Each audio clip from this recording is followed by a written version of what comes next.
4월 30일 금요일 하나님께서 주시는 말씀은 출애굽기 11장 1절부터 10절까지입니다.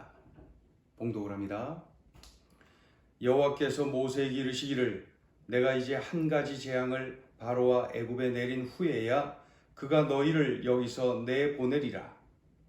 그가 너희를 내보낼 때에는 여기서 반드시 다 쫓아내리니 백성에게 말하여 사람들에게 각기 이웃들에게 은, 금, 패물을 구하게 하라 하시더니 여호와께서 그 백성으로 애굽 사람의 은혜를 받게 하셨고 또 그 사람 모세는 애굽 땅에 있는 바로의 신하와 백성의 눈에 아주 위대하게 보였더라. 모세가 바로에게 이르되 여호와께서 이와 같이 말씀하시기를 밤중에 내가 애굽 가운데로 들어가리니 애굽 땅에 있는 모든 처음 난 것은 왕 위에 앉아 있는 바로의 장자로부터 맷돌 뒤에 있는 몸종의 장자와 모든 가축의 처음 난 것까지 죽으리니 애굽 온 땅에 전무후무한 큰 부르짖음이 있으리라.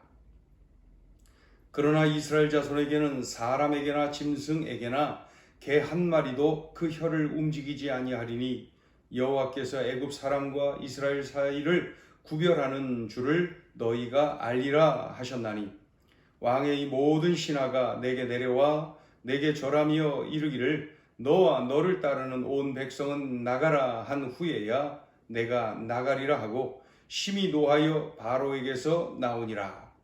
여호와께서 모세에게 이르시기를 바로가 너희의 말을 듣지 아니하리라. 그러므로 내가 애굽 땅에서 나의 기적을 더하리라 하셨고 모세와 아론이 이 모든 기적을 바로 앞에서 행하였으나 여호와께서 바로의 마음을 완악하게 하셨으므로 그가 이스라엘 자손을 그 나라에서 보내지 아니하였더라.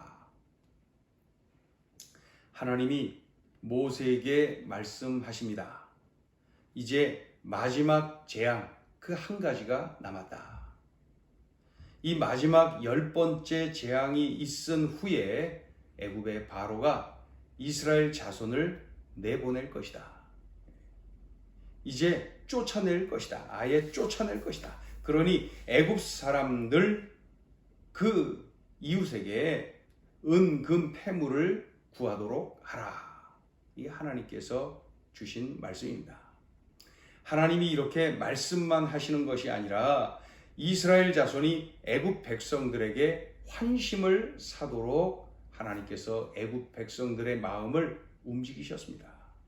또 바로의 신하와 애굽 백성의 눈에 모세가 위대하게 보이도록 하나님께서 그를 세워주셨습니다. 그러니까 하나님께서 그렇게 하시는 거예요.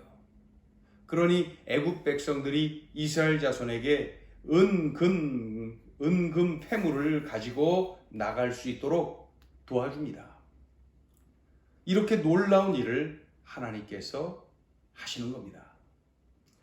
그래서 이 남녀노소, 이 이스라엘 백성들 남녀노소 모두 같이 나가고 또 양과 가축, 그 양과 소 모든 가축 다 데리고 나갑니다. 뿐만 아니라 은, 금, 패물까지도 챙겨서 나가는데 그렇게 가지고 나갈 수 있도록 애굽 백성들이 도와줍니다. 그런 내용이죠. 자, 마침내 모세가 바로에게 마지막 재앙을 선포하죠. 이제 하나님이 모세를 통해서 하시는 거죠. 하나님이 들려주신 대로 그대로 전합니다. 이 10번째 재앙, 장자의 죽음 재앙, 그 재앙을 이제 선포하죠. 5절부터 7절까지 같이 읽어볼까요? 5절부터 7절 시작.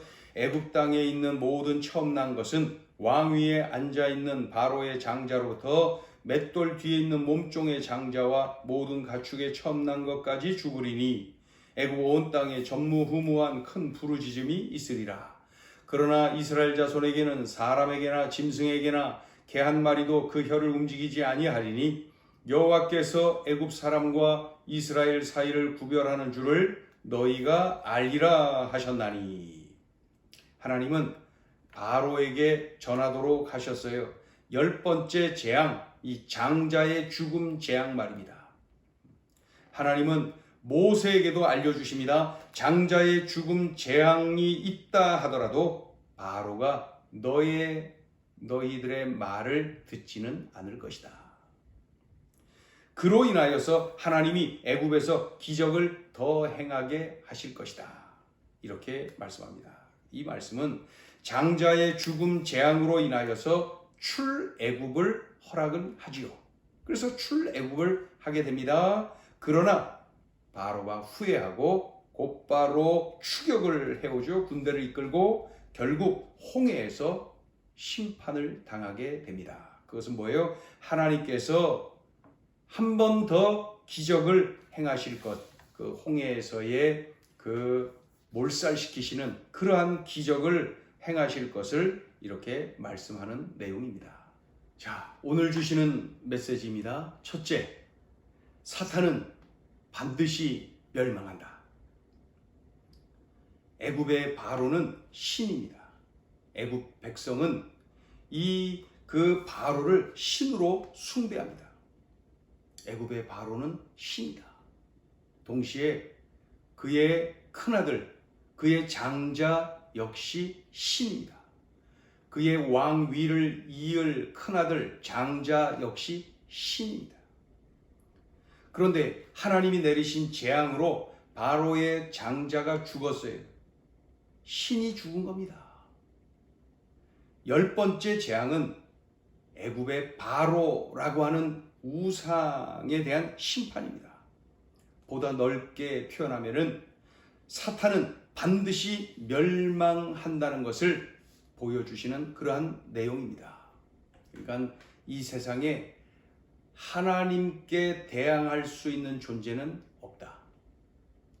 이 10가지 재앙을 내리시는 과정에서 우리들에게 선명하게 보여주고 계시죠.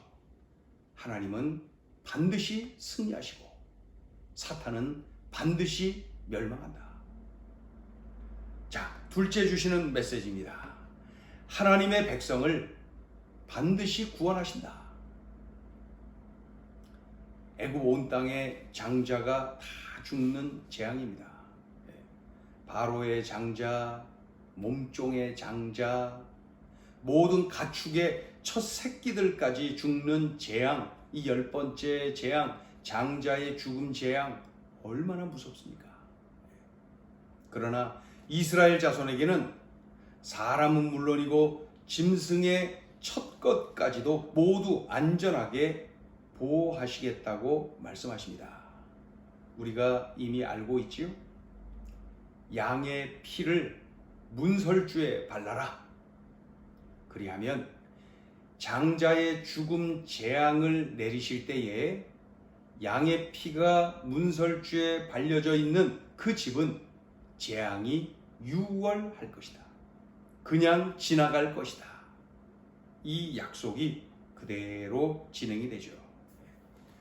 그러니까 애굽 사람과 이스라엘 사이를 구별하시는 하나님의 약속이 그대로 응하여지는 것이죠. 어린 양의 피는 예수 그리스도를 예표합니다. 그러니까 그 옛날 어린 양의 피로 이스라엘을 구원하신 하나님께서